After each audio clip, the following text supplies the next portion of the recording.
I tell you, he's not coasting. He is really starting to move. Well, not starting to move, continuing to move pretty quickly now. Andy Vernon's got away from Moomin Geel. But let's have a look at this gap. Let's move forward from Andy Vernon. And let's see what the problem is, or has always been in this race for Andy Vernon. Well, that's 10 seconds Yeah, already. we're trying to catch up Mo Farah now on the buggy. That's 20 seconds. The buggy driver's had his Weetabix today, hasn't he? Look at this. We're still trying to find Mo Farah. Is that his klaxon going? He's he better watch out for cameras at this rate. Well, hang on. I reckon it's a minute, you know. I reckon it's a 1 minute gap because he's... At this rate, he could have gone the wrong way. I mean, that's an astonishing lead. It really is. It needs a turbo. Needs a turbo. Yeah, he does, doesn't he?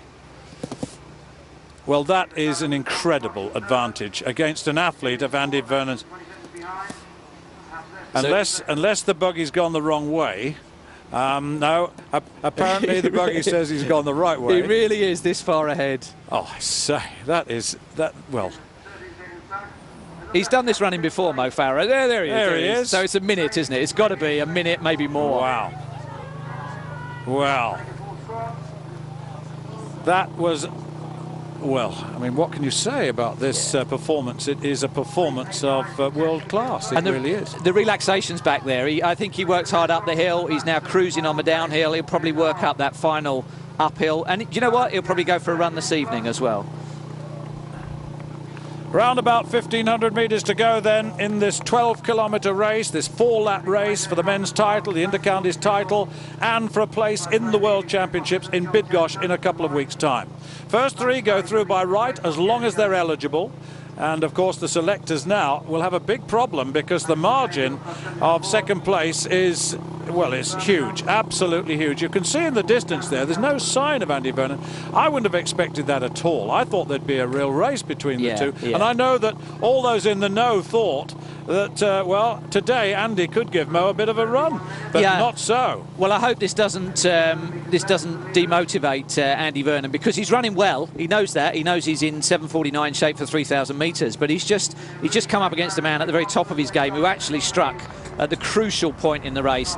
Vernon appears to have put his paws on silver medal. Let's just see as we pan back how far that gap is as he approaches his final mile as well. And yes, he's safe in silver. Moomin Geel also looks safe in bronze as well, so the podium is pretty much set. And just county-wise, Mo Farah is an individual entry. Andy Vernon is for Hampshire. Moomin Geel, I think, is an individual entrant, isn't he? Yes, he is. He's a wild card, Newman Essex Beagle. And, you know, when you look at the fit, there's Vernon, there's Tickner, there's Skinner, there's Mengistab, there's Voldemichael, Tweldy. They're the three Eritreans. And Ricky Stevenson, Lee Merrion, all of them there.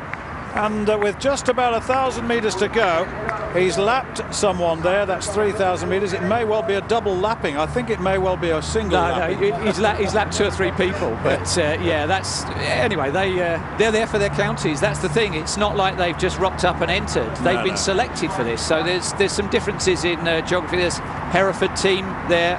So 3 been lapped so far. That's giving Mo actually something to chew on this final circuit, that he can see people up ahead. But yeah, he's still motoring, isn't he? And this is the most impressive I've seen Mo Farah for a long, long time. A long, long time. And on this evidence, if he can maintain this sort of form in Bydgoszcz and the course suits him, well, who knows?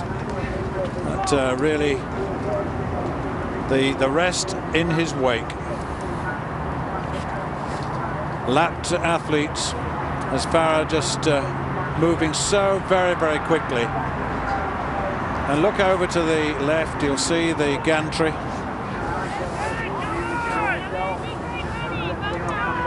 Well, this is the final uphill on which he needs to give himself a workout. You can see that he is. You can see the mouth slightly wide, gulping down the air. He's still punching the arms, albeit that they're not clenched fists. He's a beautifully fluid and relaxed runner. He could coast now. He could switch on the hazard lights and just cruise home. but he actually needs to aim for bigger things, and this is him visualising himself in there with the East Africans in Poland, and good luck to him if he goes there. Yeah, I think he is giving himself a real workout here. The tenor of this race, he established it very early on, and once you know what sort of pace it's at, and you want to get involved, then you get involved and you get away from this field and you run your own race. And this is not the sort of situation you will find in Bydgoszcz, that's absolutely for sure. He will find it very, very tough indeed. Let's put it all into perspective. The African presence in Bydgoszcz will be formidable, as it always is. Those Kenyans, those Ethiopians. And he turns now and heads down the downward slope to complete his 12 kilometers, 12,000 meters of running. And now look at him sprinting home. He wants just to have a look. He'll have a look at the clock. He'll have a look at the clock at the finish. But this is a very, very fine run from Mo Farah. It's a brilliant, brilliant run. They said it was a fast course. It is. And I'll say it again. It's still challenging, as many others have proved. But this is an athlete at the top of his game. He is world class. And really, on this sort of form, well, who knows in the World Championships. Mo Farah then takes this Inter-Counties title in style. In style. Well, that was inspiring. I mean, that was almost like a masterclass of how to tackle this course. He just flattened it right out, didn't he, with the way that he hit it over the second 2 laps. Behind him, the battle for the place is interesting. Vernon's going to get silver. What is the GB team going to look like for Bydgoszcz? The selectors will unravel that one on Tuesday. The gaps are concerning because you need better packing than that if you're going to feature anywhere near the podium. There's also the team contest to be decided, and that looks wide open. Moomin Gilles, terrific run in 3rd place, but he is still ineligible for Great Britain. Andy Vernon may choose to go and race in the States. So what you're seeing here is the 1st and 2nd situation in the English National, but Andy Vernon there comes through. He caught up a little bit in the end. He was about 45 seconds down in the end. He'd caught up quite a bit. Moomin Gilles coming through into 3rd place, and that looks like Mike Skinner coming Mike through. Skinner, yeah. Him. Look at the scrap going on behind, because every one of these places is going to count. You've got 2 for Warwickshire. Now Warwickshire starting to flourish a little bit in the blue and the green. It's 6 though, it's 6 in the senior men. Is that Tom Humphries, who's rallied a little bit there in the green for Staffordshire? 1 for Yorkshire, 1 for Bedfordshire, 1 for Derbyshire, 1 for Hertfordshire, 1 for Scotland West, but it's about the 6th place scorer. It will go right down to the 50s and 60s. That's why the team managers are bursting their larynxes trying to get runners just to get that extra place. But here's a man well in control. But Mo Farah dominated that. Andy Vernon did finish very strongly in the final stages, and that little smile says, well, not bad, Mo. It was about 45 seconds in the end. I was timing that. Tom Humphries goes across and says, well done, Andy.